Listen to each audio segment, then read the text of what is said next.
한번 복습을 해볼까요? 우리 복습을 지난 시간에 했던 거 우리 복습 문제.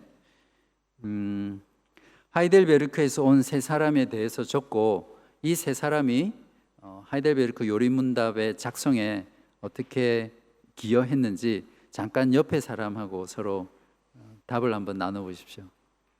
제가 숙제를 보니까 어떤 분은 우르시누스랑 올레비아누스가 하이델베르크 요리문답의 주 저자다 이렇게 숙제를 하신 분도 있고, 어떤 분들은 프리드리 3세까지 넣어서 세 사람, 또 어떤 분들은 그 세 사람만 한 게 아니라 신학교 교수회라든지 감독이라든지 목사들, 그러니까 하이델베르크 요리문답 위원회가 있었는데 그 위원회까지 다 이렇게 포함해서 이렇게 하신 분도 있더라고요. 여러분 생각은 어떠세요? 대부분 숙제를 참 잘하셨는데 거의 한 92점 정도 돼요, 다들.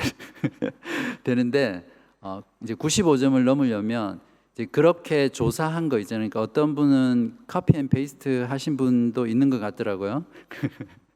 그리고 서로 비슷한 부분도 있는 것 같고, 근데 어쨌든 그렇게 조사한 것을 토대로 나는 이래서 저자는 이 사람이라고 생각한다. 그래서 여러분 자신의 평가, 여러분 자신의 생각을 거기다 딱 넣으시면 이제 98점. 예, 그래서 다음번에 숙제를 또 내드리면 여러분 자신이 느낀 점, 또 여러분 자신의 평가, 이제 그런 것들을 마지막에 넣으시면 훌륭한 숙제가 될 것 같습니다. 몇 분은 그렇게 또 하셨더라고요. 조사하면서 느낀 점, 이제 이런 것들을 넣으셨는데 저는 이제 그 부분을 읽으면서 감동을 이제 또 많이 받습니다. 우리 교재의 서문을 한번 잠깐 펴보시겠어요? 서문을 잘 공부하시면 우리가 지난 2주 동안 했던 그 내용들을 잘 요약해서 설명하고 있거든요. 이제 이 부분만 정리하는 의미에서 짚고 넘어가겠습니다. 서문을 보시면 프리드리 3세가 자신이 다스리는 팔츠 지역에 더 성경적인 신앙 고백으로 신앙과 신학의 통일을 이루기 위해 위원회를 조직하여 새로운 요리문답을 작성하도록 했으니까 바로 이것이 하이델베르크 요리문답을 작성한 동기와 이유가 되겠죠. 그 외적인 것은 지난번에 했던 강의를 들어보시면 되고요. 근데 이 위원회의 구성이 신학교 교수단과 교회의 감독들과 목사로 구성되었는데 그 중에 우르시누스와 올레비아누스가 중요한 역할을 했다. 그러니까 사실은 한두 사람의 저작이 아니라 어떤 위원회에서 공통적인 이제 작업이라고 볼 수 있죠. 여기서 이제 제 개인적인 평가는 비록 위원회에서 작성했지만 이제 프리드리 3세는 일종의 프로젝트 매니저예요. 사실은 신학과 신앙을 통일하기 위해서 이 하이델베르크 요리문답이라는 프로젝트를 기획하고 이제 실제적으로 그 헤드가 돼서 진행을 한 거죠. 그래서 프리드리 3세가 프로젝트 매니저, 그다음에 우르시누스와 올레비아누스는 이제 실무 담당, 실무 책임자. 그래서 이 프로젝트를 성사시킬 수 있도록 주요한 일들을 했다고 볼 수 있고요. 그 중에서도 우르시누스는 학자적인 자질이 더 풍성했기 때문에 아마도 우르시누스가 회사 같으면 정, 그리고 올레비아누스가 부, 이제 그런 역할들을 맡았겠죠. 그리고 위원회는 이제 그러한 것들을 감독하고 교정하고 또 검증하고 하는 역할들을 했을 거라고 이제 우리는 이해할 수 있습니다. 또한 이들이 만드는 요리문답은 독창적인 거라기보다는 그 전에 요한 브렌치라든지 그런 여러 가지 요리문답들, 칼빈의 제네바 요리문답, 또 루터의 것들, 이런 요리문답들을 다 참조해서 그것에다가 성경을 연구하고 자기들만의 것으로 승화하고 걸러내서 만들어낸 게 이제 하이델베르크 요리문답입니다. 그래서 주요 저자라고 하면 프리드리 3세에 의해서 우르시누스와 그리고 올레비아누스가 저작했다고 볼 수 있고요. 또 그것을 프리드리히 3세는 성경을 통해서 그걸 자신 스스로가 그 요리문답을 검증하고 또 그 각 교리문답마다 증거 구절, 어디서 이 교리가 나왔는지를 다 일일이 제공함으로써 이 교리문답이 성경에서 나온 것이라는 것을 이렇게 증명했습니다. 자, 그러면 이제 본격적으로 오늘 제 1문 드디어 들어갑니다. 제가 1문 문제를 읽으면 여러분이 동일한 목소리로 낭낭하게 큰 소리로 대답해 주십시오. 제가 1문을 물어보면 여러분이 이렇게 대답하시면 됩니다. 자, 제가 먼저 1문을 묻겠습니다. 살아서나 죽어서나 당신의 유일한 위로는 무엇입니까? 죽어서나 나는 나의 것이 아니요 몸도 영혼도 나의 신실한 구주 예수 그리스도의 것입니다. 그리스도께서는 그의 보혈로 나의 모든 죄값을 완전히 치르고 나를 마귀의 모든 권세에서 해방하셨습니다. 또한 하늘에 계신 나의 아버지의 뜻이 아니면 머리털 하나도 땅에 떨어지지 않도록 나를 보호하시며 참으로 모든 것이 합력하여 나의 구원을 이루도록 하십니다. 그러함으로 그의 성신으로 그분은 나에게 영생을 확신시켜 주시고 이제부터는 마음을 다하여 즐거이 그리고 신속히 그를 위해 살도록 하십니다. 항상 일문이 유명하잖아요. 그래서 하이델베르크 일문이 굉장히 유명합니다. 그래서 일문 정도는 외우면 좋겠죠. 그래서 살아서나 죽어서나 당신의 유일한 위로는 무엇입니까? 이렇게 물었을 때 살아서나 죽어서나 나는 나의 것이 아니요 몸도 영혼도 나의 신실한 구주 예수 그리스도의 것입니다. 그러니까 이 정도까지는 외우시면 좋을 것 같습니다. 웨스트민스터 신앙 고백서 제 1문도 그렇죠. 이렇게 돼 있잖아요. 사람의 소요리 문답, 사람의 죄일 되는 목적은 무엇입니까? 이렇게 물으면 이제 어린아이들이 또 청소년들이 대답할 때 어떻게 대답합니까? 혹시 장로교에서 오랫동안 주일학교 나오신 분? 하나님을 영화롭게 하고 그분을 영원토록 즐거워하는 것이다. 이렇게 대답하거든요.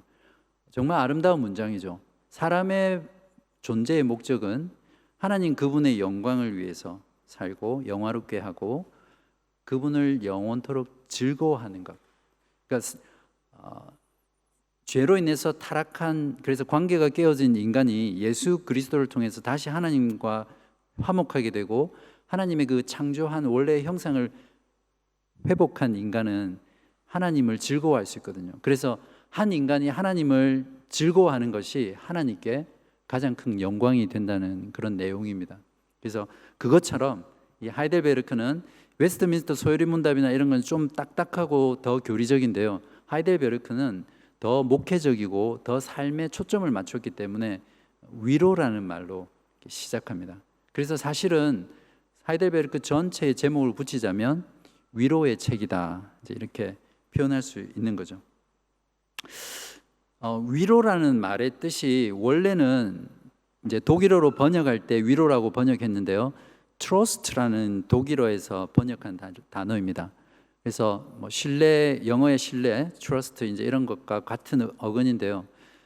그냥 위로라고 하면 보통 고생을 많이 하거나 또 슬픈 가운데 있는 사람들을 같이 아파하고 공감해주고 격려하는 이런 의미가 있는데 사실은 독일어의 trust는 위안이라고 번역하는 게 더 정확한 번역입니다. 왜 그러냐면 위안이라고 했을 때는 거의 삶과 죽음의 기로에 있을 때 그런 어떤 그 생사의 기로에 있는 위험한 상황에서도 두려워하지 않고 안전감을 느끼고 평안함을 느끼는 그것을 말하거든요.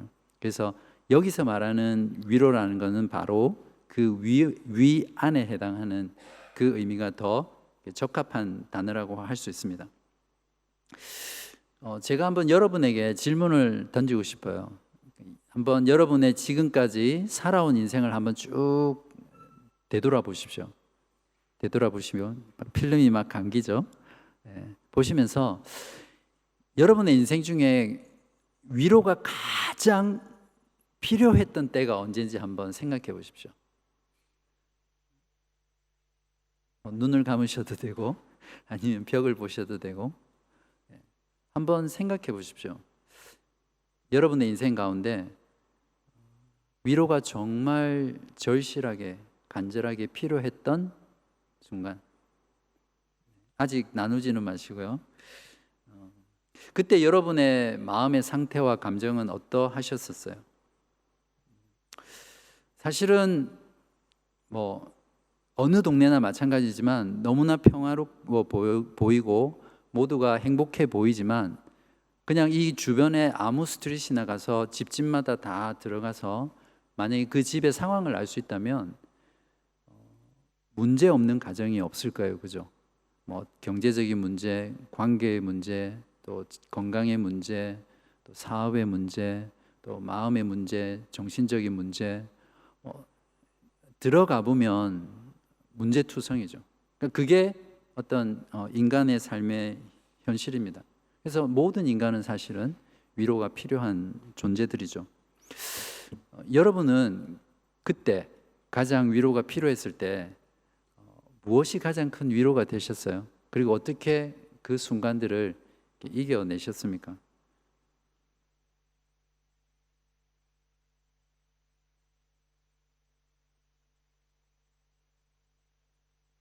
그때 여러분 솔직히 한번 생각해 보십시오. 예수 그리스도가 여러분의 진정한 위로가 되셨습니까? 그때?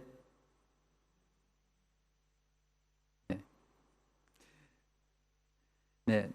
그 요리문답 1문이 위로가 무엇인가, 당신의 유일한 위로가 무엇인가를 묻는다는 것은 무엇입니까? 결국 위로가 필요한 상황이 전제되어 있다는 거죠. 인간은 왜 위로가 필요합니까? 사실은 우리가 살아가는 세상은 사실 위로가 필요한 시대잖아요. 세상이잖아요. 왜 인간은 위로가 필요한 존재가 됐습니까?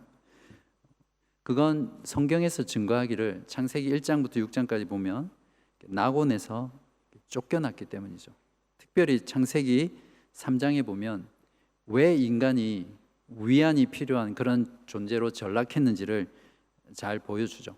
그래서 창세기 3장에 보면 인간이 하나님을 반역하고 범죄함으로 말미암아 하나님께 저주를 받고 심판을 받아서 동산에서 쫓겨나잖아요. 그죠? 파라바네스에서. 그 결과 어떤 일이 일어났습니까? 소외가 일어났죠. 소외. 영어로 alienate. 발음 맞습니까? 네. 그러니까 소외당한 거죠. 첫 번째 소외가 하나님으로부터 인간이 소외됐습니다.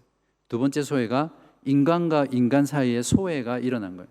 그리고 세 번째가 인간과 자연, 인간과 피조물, 인간과 동물이 이제는 더 이상 화목한 관계가 아니라 서로가 서로에 대하여 적대적이고 소외되는 관계죠.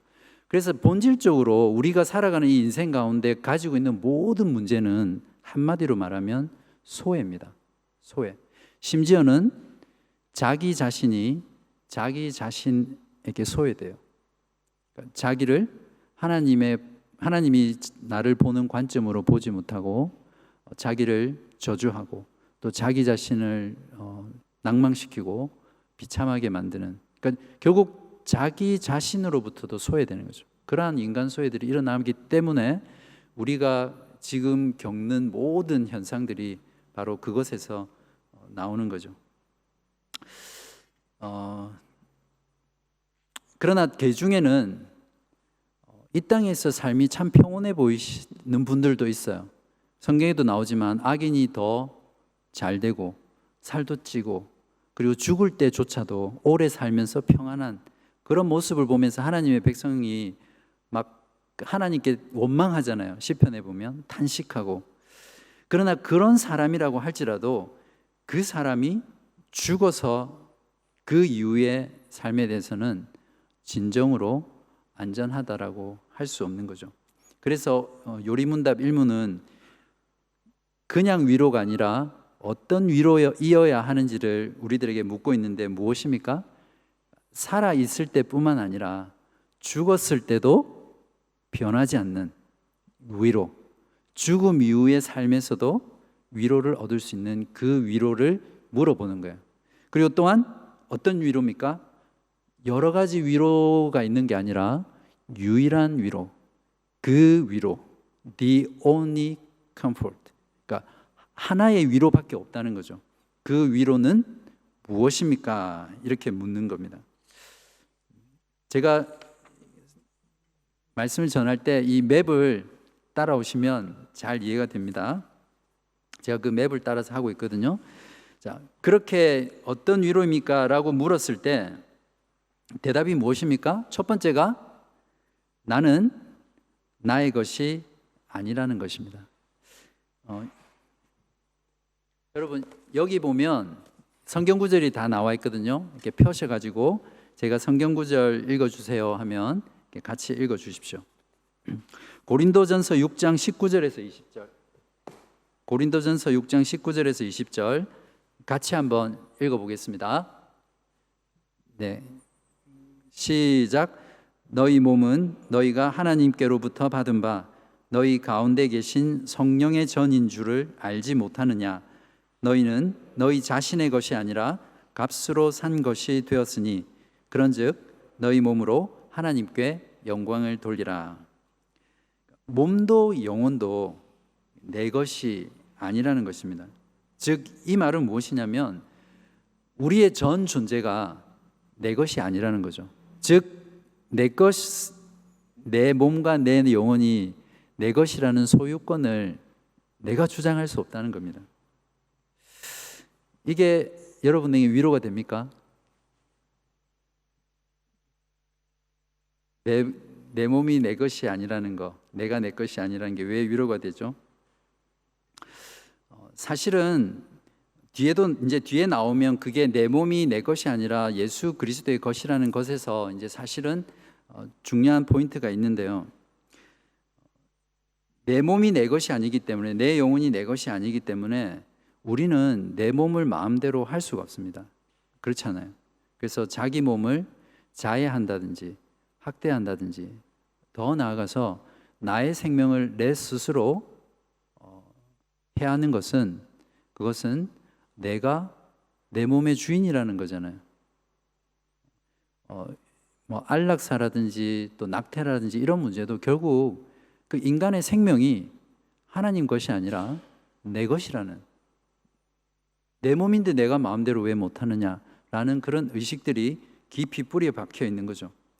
또한 내 영혼도 내 마음대로 할 수가 없어요. 영혼이라고 했을 때 보통 육체가 있고 그리고 혼과 영 이런 것들을 다 통합해서 이제 영혼이라고 표현하는데 그것은 생명이 있는, 또 숨이라고도 할 수 있고 생명력이라고도 할 수 있고 우리의 전 존재라고도 할 수 있습니다.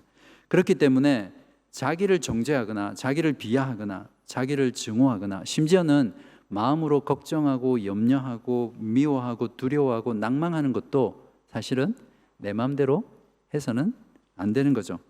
심지어는 신앙생활을 하는 것조차도 내 하고 싶은 대로 내 마음에 드는 대로 할 수 없는 게 바로 나는 내 것이 아니기 때문입니다.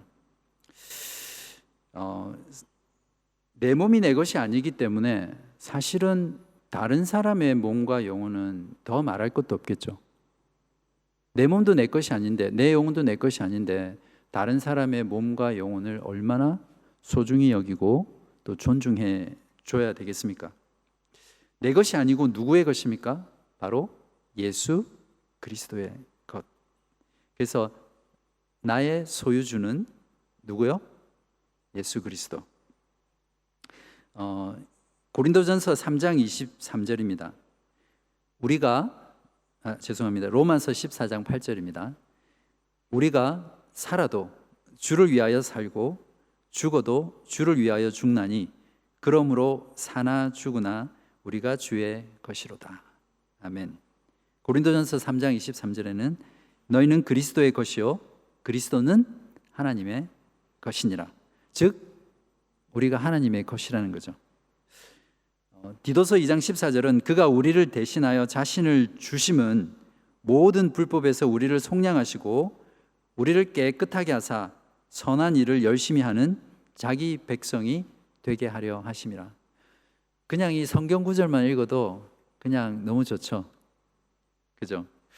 자, 예수 그리스도가 그러면 어떻게 나의 위로가 되는지를 한번 살펴봐야겠죠. 그 전에 예수 그리스도는 어떤 분입니까?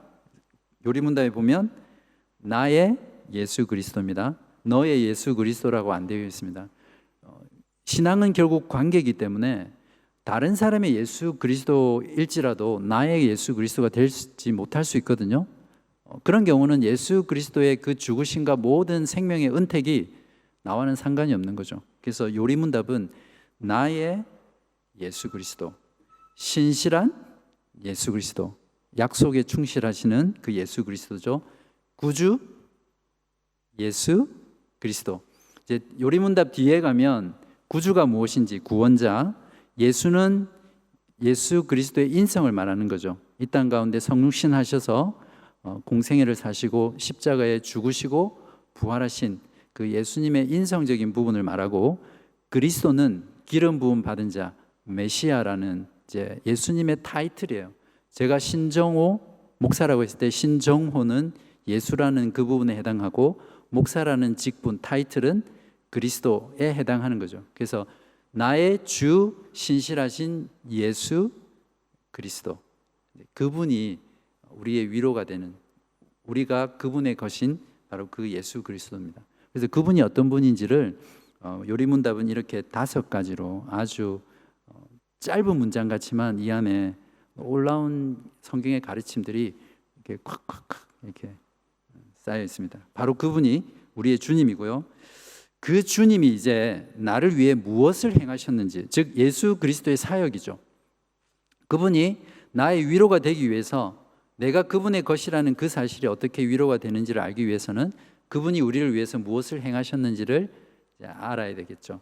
그래서 요리문답은 이것을 삼위일체의 하나님으로 설명합니다. 사실은 종교개혁자들의 신학의 특징이 무엇이냐면, 요리문답을 만들 때도 그렇고 신앙고백서를 만들 때도 그렇고 성부, 성자, 성령, 이 삼위 하나님의 공동의 사역으로 늘 구원을 이야기하거든요. 특히 삼위일체의 신학이 굉장히 깊이가 있고 그리고 강하고 확신 가운데 전해졌습니다. 글로도 쓰여지고. 그래서 첫 번째는 성자 하나님이 하신 일입니다. 즉 예수 그리스도 자신이 무엇을 하셨는지에 대한 거거든요. 무엇을 하셨습니까? 네, 그의 보혈로 나의 모든 죄값을 완전히 치르셨습니다. 그 맵에 보시면 제가 이걸 하나씩 다 토막 내놨어요. 그 이유는 그 하나하나가 우리들의 구원에 있어서 굉장히 중요하고 우리가 알아야 될 내용이기 때문에 그렇거든요. 그의 보혈로 라는 부분에서는 무엇입니까? 하나님 아들의 목숨값이죠. 우리를 대신해서 무언가를 치를 때 그게 돈이 될 수도 있고 또 종이 될 수도 있고 여러 가지 것이 될 수 있지만, 우리를 구원하기 위한 속전으로서 갚아야 될 그 희생물이 무엇이냐면 바로 하나님 자신인 그분의 생명이었다는 거죠. 그것이 그분의 보혈인 거죠. 즉 우리를 구속하기 위해서 그분이 지불하신 것은 바로 그분의 피, 그분의 살, 그분의 생명, 영원하고 무한하시고 가장 위대하신 하나님이신 그분의 목숨을 우리를 위해서 내어 놓으셨다는 거죠. 이 사실이 얼마나 큰 위로가 되겠습니까? 그 다음에 무엇을 위해서입니까? 나의 모든 죄값입니다. 나의 특정한 죄값이 아니라 과거, 현재, 미래 모든 죄값을 치르셨다는 거죠. 그리고 어떻게 치르셨습니까? 완전히 치르셨다는 거죠. 집을 살 때 보통 어떤, 우리 김기수 교우님 쪽에 전문가로 알고 있는데, 집을 살 때 어떻게 합니까? 처음에 계약을 하고 디포짓을 하잖아요. 보증금을 내고 몇 프로 내는지 제가 기억이 잘 안 나는데, 예를 들어 10%를 낸다고 쳐요. 그러면 마지막 세틀먼트 때 나머지 잔금을 다 치루어야만 그 집이 나의 소유권이 되잖아요. 마찬가지로 예수님께서 우리를 위해 치르신 그 희생은, 지불하신 값은 완전한 지불이라는 거죠. 즉 우리가 우리의 죄를 위해서 더 이상 지불해야 될 게 아무것도 남아있지 않다는 그런 말입니다. 그리스도의 속죄의 죽음이 얼마나 놀라운 일인지 우리가 알 수 있죠. 그래서 우리가 뭔가 하나님 앞에 더 잘 보이려고, 또 뭔가 의롭게 되기 위해서 내 힘으로 무엇을 계속 하려고 하는 것은 결국 예수 그리스도의 피 흘리심을, 속죄의 사역을 모독하는 행위입니다. 어떤 행위로 구원을 받으려고 하는 것이나, 내가 행위로 뭔가 보상을 얻으려고 하는 것이나, 하나님 앞에 나아가려고 하는 것은 예수 그리스도의 이 속죄의 사역을 모독하는 거죠. 왜냐하면 이미 예수님께서 완전히 다 폐의하신 것을 아직 뭔가가 남았다라고 생각하는 거죠. 그러니까 우리가 더 이상 우리 편에서 폐의할 게 없다는 이 사실이 얼마나 우리에게 큰 위안이 되겠습니까? 자, 그러한 어떤 예수 그리스도의 사역으로 말미암아 우리에게 주신 일어난 일이 무엇입니까? 나를, 두 번째입니다, 마귀의 모든 권세에서 해방시키셨습니다. 사실은 우리가 예수 그리스도를 통해서 구속받기 전에는 마귀의 종노릇을 했잖아요. 죄 가운데 죄의 종노릇하면서 살았잖아요. 그것을 성경은 본디지라고 이렇게 표현하는데, 그러니까 죄, 마귀에게 이렇게 딱 붙어가지고 그냥 마귀가 하는 대로, 죄가 하는 대로 그냥 따라가는 거예요. 아무런 의지 없이. 이제 그런 존재였는데 예수님께서 우리를 위해 모든 값을 완전히 치르심으로 말미암아 이게 탁 떨어진 거예요. 떨어져서 이제는 어디에 붙었습니까? 그리스도에게 붙어버린 거죠. 이것이 예수님의 구속의 사역을 통해서 우리에게 주어진 놀라운 변화인 겁니다. 그래서 예수 그리스도 안에 있는 우리들은 더 이상 마귀와 죄와 사실은 상관없는 존재들입니다.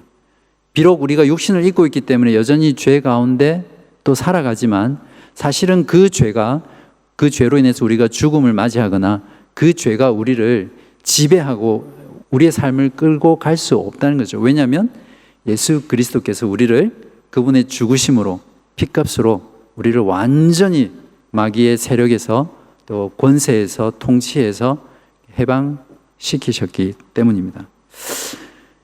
히브리서 2장 14절에서 15절에 이걸 증명하고 있는데요. 자녀들은 혈과 육에 속하였으며 그도 또한 같은 모양으로 혈과 육을 함께 지니심은 죽음을 통하여 죽음의 세력을 잡은 자, 곧 마귀를 멸하시며 또 죽기를 무서워함으로 한평생 매여 종노릇하는 모든 자들을 놓아주려 하심이니. 성자 예수 그리스도의 사역은 이미 이루신 사역이죠. 즉 시제로 보면 과거의 사역입니다.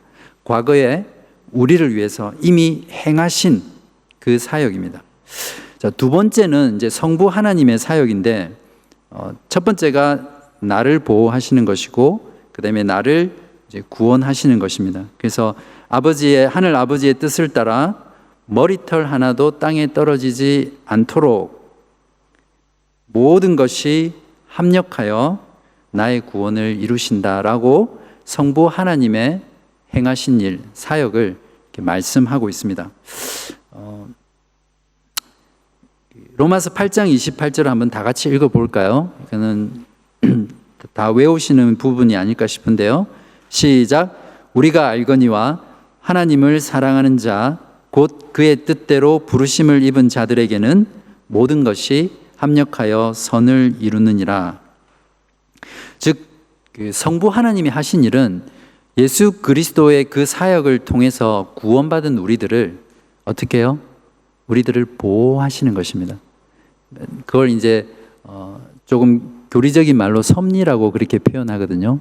그래서 공중에 나는 참새 한 마리도 하나님의 뜻 없이는 떨어지지 않고, 제가 이렇게 머리숱이 많이 없는데 머리털 하나라도 하나님의 뜻 안에서 빠진다는 거죠.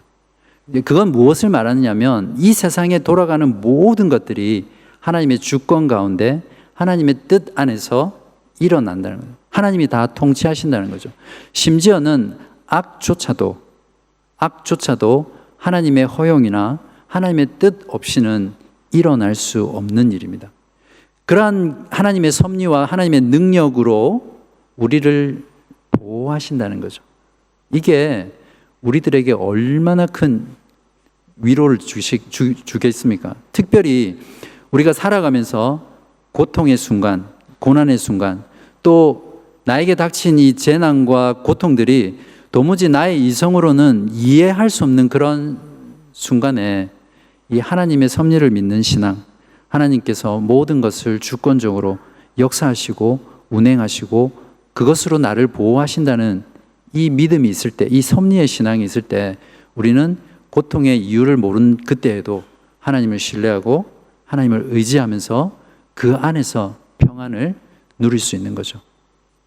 우리 지난주에 했던 이런 종교개혁자들의 그러한 세상적으로는 비참하고 죽임당하고 핍박당하고 옥에 갇히고 모독당하며 모든 걸 박탈당하는 그러한 삶 속에서도 그들이 하나님만을 신앙하고 그리스도를 바라볼 수 있었던 신앙이 바로 이런 것이죠. 또한 우리의 삶의 모든 것을 합력하여 우리의 구원을 이루시는 이제 그런 하나님으로 우리 요리문답은 이야기하고 있습니다. 세 번째는 성령 하나님인데요. 성령 하나님이 하신 일은 두 가지입니다. 첫 번째가 무엇입니까? 영생에 대한 확신을 주십니다. 로마서 8장 16절에 보시면 성령이 친히 우리의 영과 더불어 우리가 하나님의 자녀인 것을 증언하시나니 이제 그렇게 말합니다. 사실은 이제 이 확신에 대한 문제는 또 다른 큰 주제인데요. 확신이 없으면 구원을 못 받습니까? 네, 확신이 없어도 구원은 받을 수 있습니다. 네, 확신은 구원의 근거는 아니거든요. 그러나 성경은 우리에게 확신을 받기 위해서 힘써 노력하라, 구원을 이루어 가라라고 명령하고 있습니다. 한번 생각해 보십시오. 여러분이 어떤 사람이 죽을 때까지 내가 구원받았다는 확신, 내가 예수 그리스도께서 내 죄를 위해서 다 죽으셨기 때문에 나는 영원한 삶을 약속받았다라는 이 확신이 없이 죽는 순간까지 그렇게 평생 신앙생활을 했다고 생각해 보십시오. 사실은 그 신앙생활은 모르겠어요. 겨우 구원받았을지는 모르지만 그 사람의 평생의 신앙 동안 언제나 불안해하고 언제나 두려워하며 한마디로 그 영혼 안에 일어나는 작용들은 뭐 천국이라고 할 수 없겠죠. 분명히 성경은 우리에게 증언합니다. 우리에게 영생이 있다는 확신을 성령을 통해서 우리에게 허락하신다고 말씀하시거든요. 그것이 성령께서 예수 그리스도의 사역을 통해서 우리에게 주시는 놀라운 일입니다. 두 번째가 주님을 위해서 살게 하시는데요. 구원받은 성도는 그 다음 어떻게 됩니까? 이제 구원받은 자로서의 삶이 있잖아요. 그걸 이제 성화라고 이제 그렇게 부르는데요. 그 성화의 삶도 내가 사는 것이 아니라 성령께서 내 안에 내주하심으로써 그 성령께서 구원받은 자의 삶을 살아가게 만드는 거죠. 요리문답 어떻게 이걸 표현하고 있습니까? 이제부터는, 그러니까 구원받은 그 순간, 그 이전과 그 이후는 절대 같을 수 없습니다. 어떻게 예수 그리스도께 치르신 그 피값으로 구원받은 자가 구원받기 전과 구원받기 이후의 삶이 똑같을 수가 있습니까? 요리문답은 그것을 성경을 통해서 증거하고 있는 거죠. 이제부터는 새로운 삶, 성화의 삶, 거룩한 삶을 성령 안에서, 성령을 통해서 살 수 있다고 증거하고 있고요. 그리고 주님을 위해서 사는 삶을 살게 하는데 어떻게 합니까? 마음을 다하며, 그냥 어쩔 수 없이 막 이렇게 신발 질질 끌면서 억지로 주님을 위해서 살지 않는다는 거죠. 마음을 다해서 주님을 위해서 살게 하시고, 그것도 어떻게 해요? 신속히. 영어로는 ready라고 되어 있는데요. 주님을 위해서 살고 싶어 견딜 수 없는 마음으로 그렇게 하게 하신다는 거죠. 여러분의 삶, 신앙의 삶 가운데 이런 거 다 경험하시죠? 여기 나오신 여러분들은 한 분도 빠짐없이 바로 이러한 삶을 살고 있다고 저는 확신합니다. 그것이 없이는 여러분이 이 자리에 나와서 이 진리를 알기 위해서 이렇게 이 귀중하고 또 쉬고 싶은 이 수요일 저녁에 나올 수가 없겠죠. 에스겔서 36장 26절에서 27절은 제가 성경에서 정말 좋아하는 구절 중에 하나인데요. 우리가 어떻게 그런 삶을 살 수 있는지 이미 에스겔 선지서를 통해서 하나님께서 약속하셨거든요. 그게 예수 그리스도의 구속을 통해서 성취된 겁니다. 또 새 영을 너희 속에 두고 새 마음을 너희에게 주되 너희 육신에서 굳은 마음을 제거하고 부드러운 마음을 줄 것이며 또 내 영을 너희 속에 두어 너희로 내 율례를 행하게 하리니 너희가 내 규례를 지켜 행할지라. 그러니까 우리 안에 새로운 마음, 새로운 영을 주셔서 쉽게 말하면 새로운 창조가 일어난 거죠. 그래서 성령께서 우리로 하여금 하나님의 법, 하나님의 명령을 지킬 수 있도록 만드신다는 거죠. 이것이 우리에게 성령께서 하시는 사역입니다. 그러니까 성자 하나님의 사역은 이미 과거에 이루신 사역이고 완성한 사역이고 성부 하나님과 성령 하나님은 어때요? 구원받은 우리들을 지금 그리고 미래 주님께서 다시 오셔서 완성하실 그날까지 계속해서 우리와 함께 하시는 현재 진행형 미래적 사역인 거죠. 이것이 바로 그리스도가 나의 것이라는 것이 왜 우리에게 위로가 되는 것인지를 설명해 주는 이유입니다. 혹시 여러분 이 말씀을 통해서 정말 위로를 받으셨어요? 혹시 여러분 지금 위로와 위안이 필요한 상황 가운데 있는 분 계십니까? 사람의 힘이나 말이나 또 사람의 능력이 도움이 될 수는 있습니다. 또 하나님께서는 사람을 통해서 위로하시고 그 상황들을 해결하시니까요. 그러나 그러한 위로는 굉장히 일시적이고 또 잠깐 있는 것이잖아요. 그리고 한계가 있을 수밖에 없는 것이죠. 어떤 사람은 이 위로와 위안을 받기 위해서 어떻게 합니까? 특별히 그리스도를 알지 못하는 많은 세상의 사람들, 술이라든지 마약이라든지 아니면 어떤 경우는 이 자녀 교육에 올인하는 그런 분도 봤어요. 그러니까 거의 자녀 외에는 모든 것을 다 초계처럼 버린 그런 부모님들, 그리고 배우자가 나의 위로가 될 수 있고 또 나의 직장, 나의 지위. 그러니까 현대인들은 참된 위로, 유일한 위로가 아니라 결코 위로가 될 수 없는 것들에서 위로를 찾으려고 하는 거죠. 그렇기 때문에 오늘날 현대사회가 얼마나 소외되고 병들었고 치료가 필요한 그런 시대인지 모릅니다.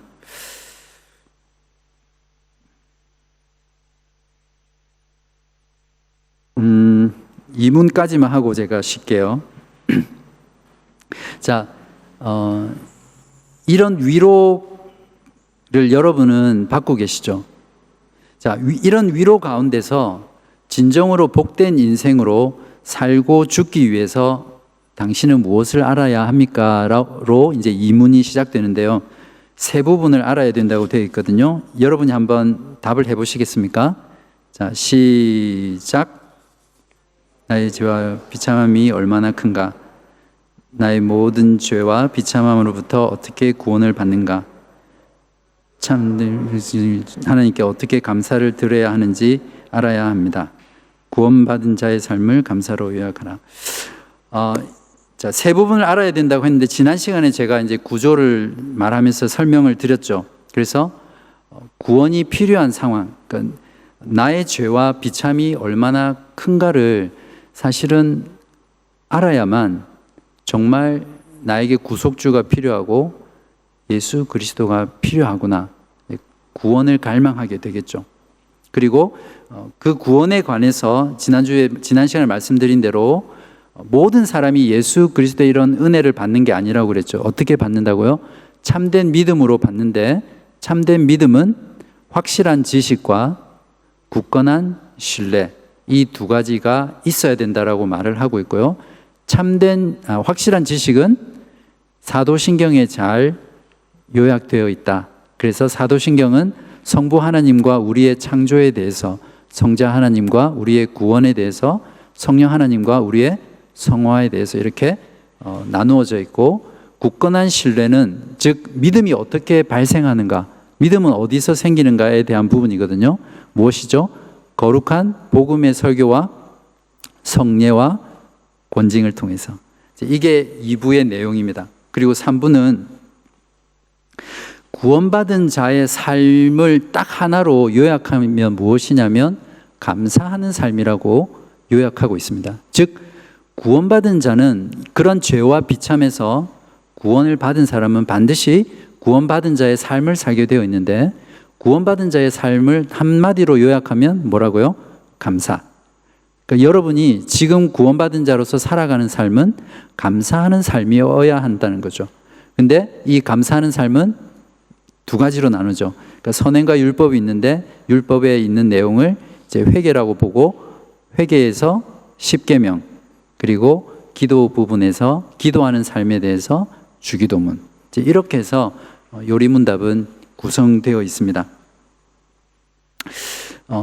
어떤 사람이 이렇게 질문할 수 있습니다. 사실 그런 비참한 상태에서 죄에서 구원을 받았으면 뭐 감사는 자연히 나오는 거 아닌가, 그렇게 생각할 수 있잖아요. 우리 그냥 본성적으로 누가 나에게 선물을 주거나 도와주거나 잘해주면 감사합니다, 그렇게 하잖아요. 아닌가요? 제가 이렇게 맵을 이렇게 내니까 어떤 분이 너무 감사하죠, 그렇게 말씀하시더라고요. 그거는 인간의 어떤 본성이잖아요. 그런데 왜 감사하는 삶에 대해서 이렇게 구체적으로 적어 놓았을까요? 성경은 감사도 하나님께 합당하게 해야 된다는 거죠. 그러니까 하나님의 뜻대로, 하나님이 원하시는 방법대로 감사를 해야 되고, 그래서 감사를 배워야 된다는 거죠. 그렇기 때문에 3부에서 이제 감사에 대한 내용으로 회개와 기도를 다루고 있습니다. 네, 수고하셨고요. 일단 1문, 2문은 이것으로 마치고 3문에서 5문은 좀 짧습니다. 그래서 10분간 쉬고요. 나머지 시간에 나머지 3문에서 5문 정리하도록 하겠습니다. 네, 10분간 쉬겠습니다. 이제 4문에 들어갑니다. 드디어 1문과 2문은 일종의 서론이잖아요. 그죠? 그래서 요리문답 전체를 쫙 펼치는, 그러니까 요리문답 3문부터 129문 전체를 아우르는 그런 서론격에 해당하고요. 이제 실제로 1부, 2부, 3부에서 이제 1부에 들어갑니다. 그래서 1부는 3문부터 11문까지 그렇게 1부로 되어 있고요. 죄와 비참에 대해서 다루고 있습니다. 자, 제가 3문을 질문하겠습니다. 3문, 당신의 죄와 비참함을 어디서 압니까? 하나님의 율법에서 나의 죄와 비참함을 압니다. 보통 그 죄는 사람들이 알기 쉽습니다. 그죠? 죄라는 개념, 또 내가 죄인이라는 것은 어느 정도 받아들일 수 있어요. 그런데 비참이라는 이 개념은 사람들이 잘 솔직히 이해하지 못할 뿐만 아니라 받아들이기 어려운 부분입니다. 사실 노숙하시는 분이 5스타 호텔 입구 옆에서 주무시다가 이제 경쟁이 심해서 쫓겨나가지고 저기 그냥 한적한 골목, 뒷골목에 거기서 주무시게 된다고 해서 그분이 비참하게 여기시지는 않죠. 그렇죠. 네. 근데 비참한 경우는 정말 좋은 그런 상태에 있다가 바닥으로 떨어졌을 때 비참함을 느끼는 거잖아요. 그죠?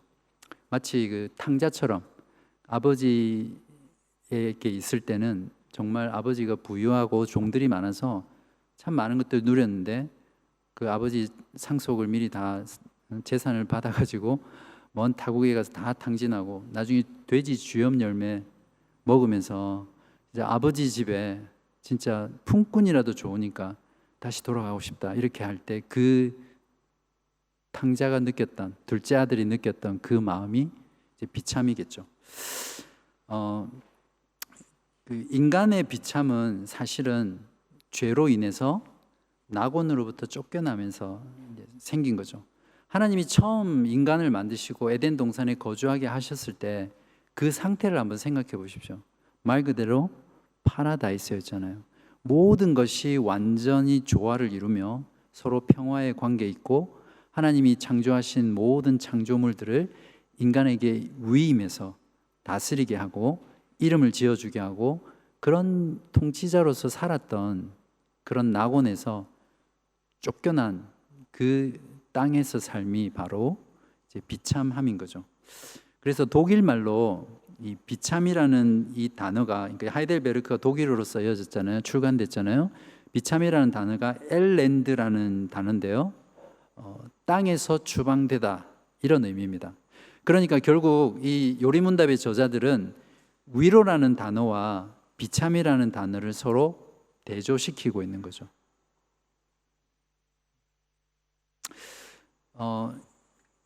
1945년 8월 6일 무슨 날인지 아세요? 역사 실력이 대단하신 것 같아요. 일본에 있던 이 도시는 보통 날과 다름없이 아주 평온하고 그리고 너무나 고요한 그런 도시였어요. 부모님들이 어린아이들의 자기 자녀들의 손을 잡고 길을 걸어가고 있었고 또 사람들이 거래를 하고 그냥 일상적인 그런 생활들을 하고 있었어요.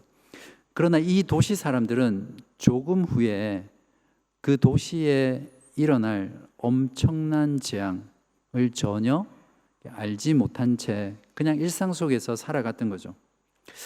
바로 그때 미국의 폭격기에서 엄청난 양의 폭탄이 투하되고 그 폭탄으로 말미암아 그 도시 전체가 잿더미가 되고 지금도 그 폭탄으로 인한 후유증으로 인해서 많은 사람들이 고통당하고 있는 그런 도시입니다. 바로 원자폭탄이 투하됐던 히로시마의 일을 말하거든요. 이것이 타락한 세상과 인간이 처한 그런 실존의 모습입니다. 그러니까 그 임박한 무서운 재앙이 하나님의 진노와 심판이 바로 세상과 인간들의 머리 위에 있는 그런 상황인데 그것을 전혀 알지 못하고 있는 그런 상태라고 할 수 있는 거죠. 정말 슬픈 비극은 무엇이냐면 세상과 인간들이, 타락한 인간들이 자기들 위에 그런 하나님의 진노와 심판이 머물러 있다는 것을 모르는 것뿐만 아니라 그것이 얼마나 가까이에 있는지, 얼마나 임박해 있는지 알지 못한다는 거죠. 이것이 정말로 슬픈 비극입니다. 또한 개인적으로 우리가 이 세상에 올 때는 항상 순서 없이 오지만 우리가 죽음이라는 것은 항상 순서대로 가는 게 아니잖아요. 그런 면에서 개인의 죽음은 항상 이런 순간들을, 이런 상황들을 언제나 가지고 있는 그런 것이라고 우리가 할 수 있습니다. 바로 이것 때문에 하나님께서 우리들에게 율법을 주신 거죠. 우리의 죄로 인해서 우리의 상태가 얼마나 비참하고 하나님의 진노와 심판이 얼마나 임박하고 무서운 것인지를 깨달아 알도록 하기 위해서 이제 우리에게 율법을 주셨습니다. 율법을 통해서 우리가 죄와 비참함을 깨닫게 되는데요. 로마서 3장 20절에서 그러므로 율법의 행위로 그의 앞에 의롭다 하심을 얻을 육체가 없나니 율법으로는 죄를 깨달음이니라. 로마서 7장 7절, 23절, 24절에는 그런즉 우리가 무슨 말을 하리요? 율법이 죄냐? 그럴 수 없느니라. 그러니까 율법이 죄를 깨닫게 하고 정죄하는 기능에 대해서 이제 항변하는 거예요. 율법으로 말미암지 않고는 내가 죄를 알지 못하였으니 곧 율법이 탐내지 말라 하지 아니하였더라면 내가 탐심을 알지 못하였으리라.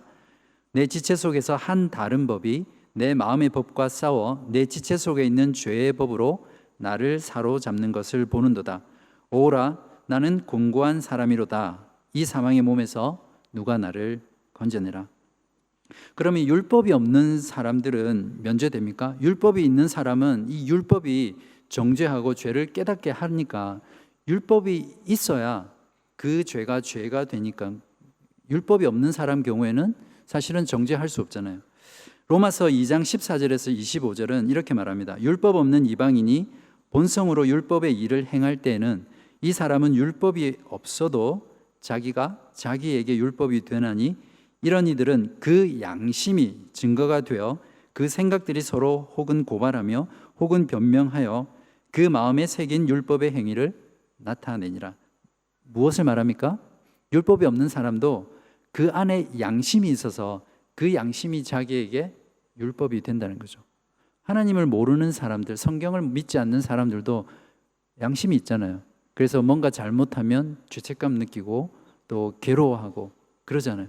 그러니까 그 양심이 율법의 기능을 한다는 거죠. 그래서 그 양심에 따라 살지 못하면 그 사람도 정죄받는다는 거죠.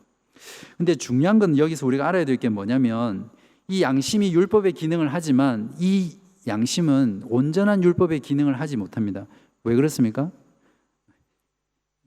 양심에 냄새 난다 그러잖아요. 그죠? 그러니까 양심은 절대적인 기준이 될 수 없습니다. 사람마다 양심의 기준이 다 다르고요. 또 죄라는 것은 지으면 지을수록 어떻게 됩니까? 양심이 점점 무뎌지잖아요. 그래서 연쇄살인자들이 처음부터 그런 악마가 된 게 아닙니다. 처음 한 번 살인은 정말 어려운데 한 번 하고 나니까 두 번째는 더 쉬워지는 거예요. 두 번 하니까 세 번째는 더 쉬워지는 거죠. 그렇게 하면서 전부 다 연쇄살인마가 됐다고 그렇게 많이 범죄 심리학자들은 이야기합니다. 너무나 평범하고 착한 사람이 그렇게 변할 수 있는 거죠. 그래서 죄라는 것은 지으면 지을수록 우리의 양심이 무뎌지기 때문에 결코 양심은 온전한 율법의 기능을 할 수 없는 거죠. 그렇기 때문에 이 율법은 우리에게 우리의 죄로 인한 그 비참함이 어떤 것인지를 깨닫게 해준 거죠. 자꾸 우리의 죄를 들추어냄으로써. 자, 그러면 어떻게 하면 우리가, 어떻게 율법이 죄와 비참을 깨닫게 합니까? 거기에 대한 답이 이제 4번인데요. 자, 4문 읽겠습니다. 하나님의 율법이 요구하는 것은 무엇입니까? 그리스도는 마태복음 22장 37절 47절에 이렇게 요약하여 가르칩니다.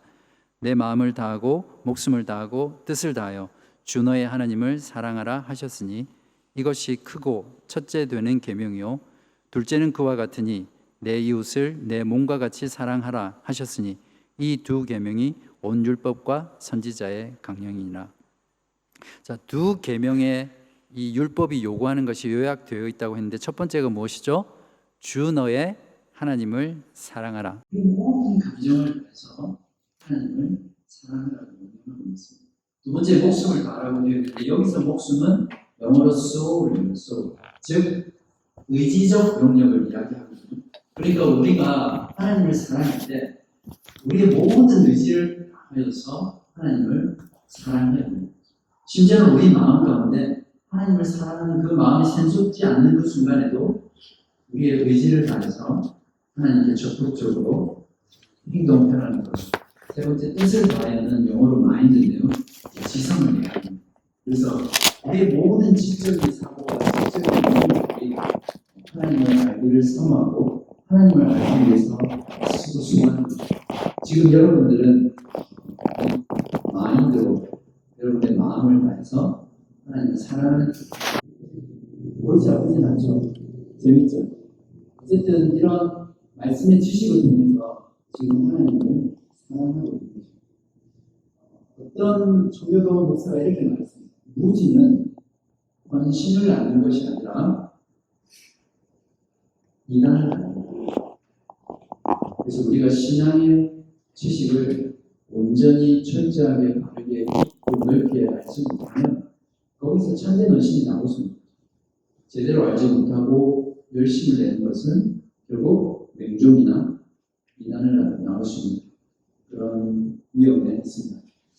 그리고 두 번째가 이제 내 이웃을 내 몸과 같이 사랑하는 거죠. 근데 이 두 계명이 온 율법과 선지자의 강령이라 하는 이 말은 영어 성경에 보면, 영어 우리문답에 보면 이렇게 되어 있어요. 율법과 선지자의 강령은 구약에 나와 있는 모든 계명을 말하는 거잖아요. 근데 그 계명이 이 두 계명, 주 너의 하나님을 사랑하라, 내 이웃을 내 몸같이 사랑하라는 이 계명에 걸려 있다는 거죠. 그러니까 딱 붙어 있는 거예요. 구약의 모든 율법은 바로 예수님이 말씀하신 이 두 가지 계명에 딱 붙어 있는 거예요. 그러니까 결국 같은 거라는 거죠. 표현은 다르지만 구약에 있는 모든 율법, 나중에 하겠지만 회개에서 10계명을 다룰 건데 그 10계명은 구원받은 하나님의 백성들이 어떻게 사는가에 대한 내용이잖아요.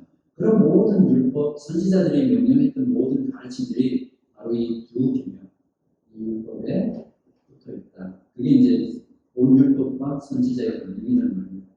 크고 첫째 되는 계명이라고 했는데 하나님을 사랑하는 것이 왜 그러냐면 모든 계명은 이 계명은 가장 위대하신 하나님에게서 나왔기 때문에 큰 계명이고 그리고 또한 모든 다른 계명은 이 하나님을 사랑하는 것에서 가능한 일이고 하나님을 사랑하는 것에서 파생된 거잖아요. 즉 주 너의 하나님을 사랑하는 이 계명이 모든 계명의 근원이라는 거죠. 그래서 이 첫 번째 계명을 크고 첫 번째 되는 계명이라고 말하고 있고요. 그 다음 내 이웃을 내 몸과 같이 사랑하는 것은 둘째 계명이라고 이렇게 이야기합니다.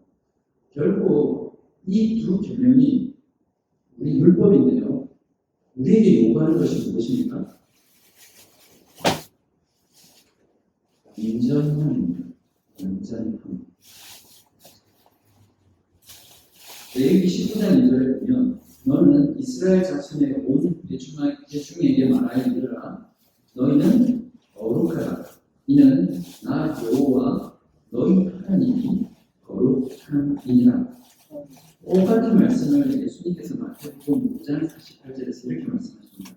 그러므로 하늘에 계신 너희 아버지의 온전하신 것 같이 너희도 여러분 이거 지킬 수 있습니까? 하나님 아버지의 온전함 같이 우리도 온전하라고 하시는데 과연 우리가 지킬 수 있습니까? 지킬 수 없기 때문에 하나님의 그 기준을 끌어내리는 것은 하나님 앞에 엄청난 죄를 범하는 겁니다. 우리가 지킬 수 없기 때문에 예를 들어서 제가 목회자로 설교를 할 때 저도 할 수 없는 거니까 성경에서 말하는 요구들을 조금 수준을 낮춰서 요 정도만 하시면 돼요. 저도 하기 힘들어요, 사실. 그렇게 하면 안 된다는 거죠. 우리가 지킬 수 없기 때문에 하나님의 그 절대적이고 완전한 기준을 맞출 수 없다는 거죠. 이것이 바로 율법이 요구하는 겁니다. 율법은 우리에게 언제나 하나님의 온전하심을 우리에게 요구합니다. 하나님의 거룩성처럼 우리도 거룩하기를 하나님께 요구하시는 거죠. 결국 율법을 주셨는데 율법은 사실은 그 율법 안에 하나님의 성품이 들어있고 또 하나님의 백성이 구원받은 백성이 어떻게 살아야 할지를 보여주는 거지만 그 수준은 완전함이기 때문에 우리가 지킬 수 없잖아요. 그럼 결국 우리가 어떻게 됩니까? 절망하는 거죠.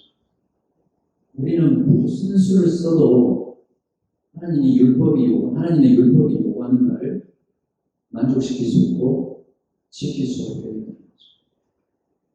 절망해야 됩니다. 사실은. 그리고 그 절망 가운데 그 죄로 인해서 우리가 겪게 될 그 결과들에 비참해야 합니다. 그것이 우리에게 율법을 주신 이유입니다. 죄를 깨달아서 우리가 얼마나 죄 가운데 비참한 존재인가를 깨닫는 것이 율법의 첫 번째 기능입니다. 두 번째 기능은 나중에 강사에서 알겠습니다. 그래서 본문이 이렇게 답합니다. 이 모든 것을 지킬 수 있습니까? 답해 보십시오. 아닙니다. 나에게는 본성적으로 하나님과 이웃을 미워하는 성향이 있습니다. 로마서 3장 10절, 23절, 29절에는 기록된 바 의인은 없나니 하나도 없으며 그러므로 율법의 행위로 그의 앞에 의롭다 하신 얻을 육체가 없나니 율법으로는 죄를 깨달을 뿐이라 모든 사람이 죄를 범하였음에 하나님의 영광에 이르집니다. 성경이 말하는 인간론은 한 사람도 하나님 앞에서 의인은 없다. 율법의 요구를 지킬 수 있는 사람은 단 한 명도 없다는 것입니다. 그래서 창세기 6장 5절에 여호와께서 사람의 죄악이 세상에 가득함과 그의 마음으로 생각하는 모든 계획이 항상 악할 뿐임을 보시고, 그러니까 인간의 타락은 부분적 타락이 아니라 전적인 타락, 모든 부분에서 타락했다는 게 성경이 말하는 인간의 모습입니다. 그리고 예레미야 17장 9절에는 만물보다 거짓되고 심히 부패한 것은 마음이라 누가 능히 이를 알리오마는, 그러면서 사람의 마음이 가장 기만적인 곳이다.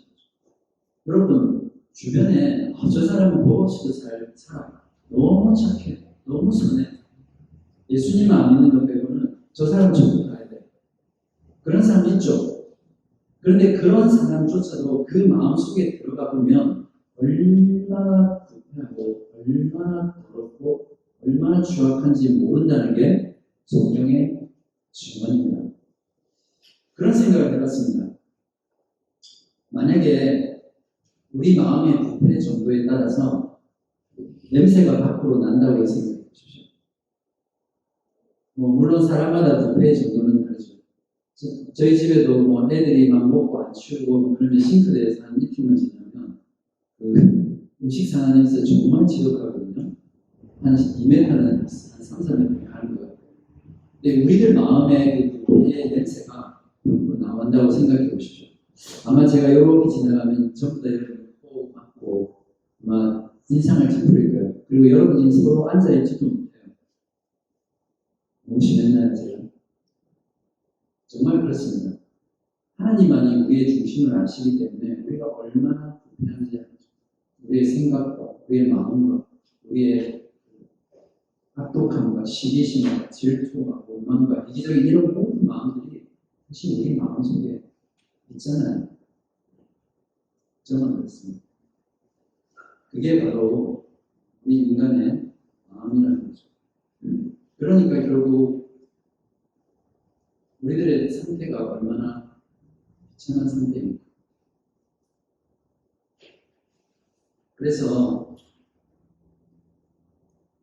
우리가 복음을 전할 때 보통 하나님은 사랑하시는 당신을 사랑합니다. 또는 사역이라든지 또 많은 전도의 프로그램들을 보면 하나님께서, 예수님께서 당신의 죄를 위해서 죽으셨습니다 이렇게 선언을 해요. 그건 모르는 거잖아요. 예수님이 정말 그 사람을 위해 죽었는지 아닌지 모르는데 그냥 선언을 합니다. 하나님은 당신을 사랑하셔서 예수 그리스도를 보내셔서 당신의 죄를 위해 죽으셨다. 우리가 하나님.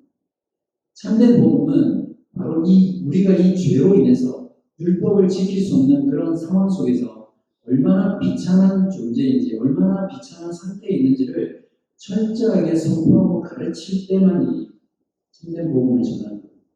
그때 그 사람에게서 나에게 구속주가 필요하구나, 나의 이 비참하고 절망한 상태에서 나를 구원해줄 나의 밖에 있는 누군가, 그분을 찾게 되는 거죠. 바로 그런 사람들에게 복음이 선포될 때 그 사람이 복음을 듣는 것이고 그 사람에게 복음이 되는 거죠. 내가 하나님 앞에 얼마나 비참하고 아무것도 할 수 없고 전적으로 타락한 그런 존재인가를 깨닫지 못하는데 어떻게 그게 굿 뉴스가 되겠습니까?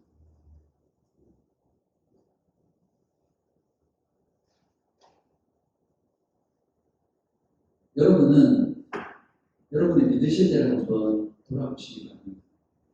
여러분 믿으실 때 얼마나 여러분 자신의 죄로 인해서 시름하고 몸부림치면서 나에게 예수 그리스도가 아니면 나에게 도무지 소망이 없구나 절망하면서 절규하면서 그리스도의 그 십자가의 은혜를 바라보고 그 은혜로 인해서 감격하며 그분을 믿으셨습니다.